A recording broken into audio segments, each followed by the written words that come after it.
So Nintendo is removing a controversial support conversation from Fire Emblem Fates in the West in order to make it more appropriate for this audience. A character named Soleil, who is straight but finds herself getting distracted and infatuated by cute girls, asks the player to help her focus on the battlefield. So the player, Corin, or whatever you want to name him, or her, gives Soleil a magic powder that causes her to see women as men and vice versa. So she overcomes the issue, everyone in the game's happy, but it caused a stir on Tumblr when someone wrote a really strong critique of the scenario based on what were allegedly non-professional fan translations of the Japanese text from the game. So that blew up, got a lot of people upset.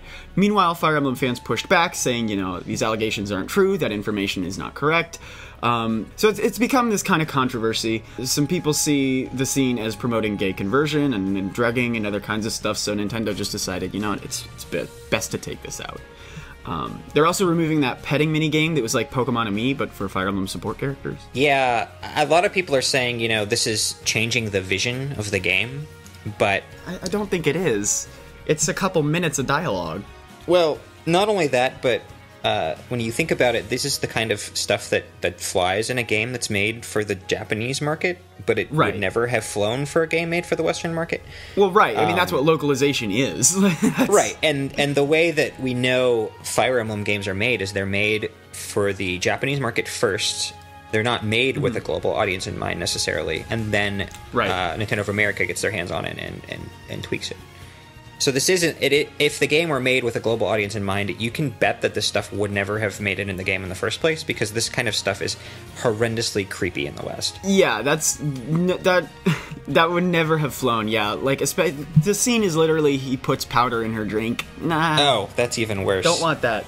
Yeah. So yeah, nothing about that is okay in the West.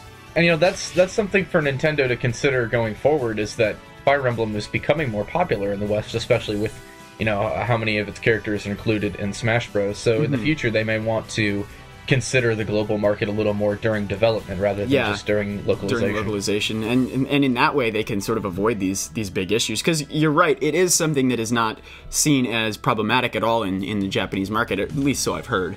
I haven't grown up in Japan, so... well, when you look at Japanese market trends, the trend is toward the sort of otaku-type consumers being the largest segment of consumers for games, and in particular handheld games. So that's why a lot of these things are starting to become more prominent in Fire Emblem, where they weren't before. Right. So it will be a delicate balancing act, because Nintendo has to sort of remain relevant in Japan in the home market while also being relevant on a global scale. Right, and the issue I think that is getting a lot of unjust criticism is, that localization of removing that content, because what do you want them to do? Keep that scene in the game and then have after all this Bill Cosby stuff, do you really want a scene where he's putting powder in someone's drink? Right. No! Yeah, do you really want to defend this content being part of the game? Like, come on! I can completely understand if someone wants, to keep this content in the game for the sake of the game or for the sake of the, the vision, but it's just... Nintendo can't allow that. No. There's nothing they can do. Not in this context. Yeah, kind of either way, they're going to have a PR problem. Yeah. They would be in much worse water if they kept it, so... Right. Yeah. Hello everybody, thank you for listening to this Nintendo Week clip, NWC. If you like what you hear, please subscribe to us here on YouTube for more highlights and discussion videos from Nintendo Week Podcast, or subscribe to us on iTunes for weekly breakdowns of all your Nintendo news, discussion segments on subjects, games, and more, and tons of other features. Thanks for listening, and we will see you tomorrow with another NWC.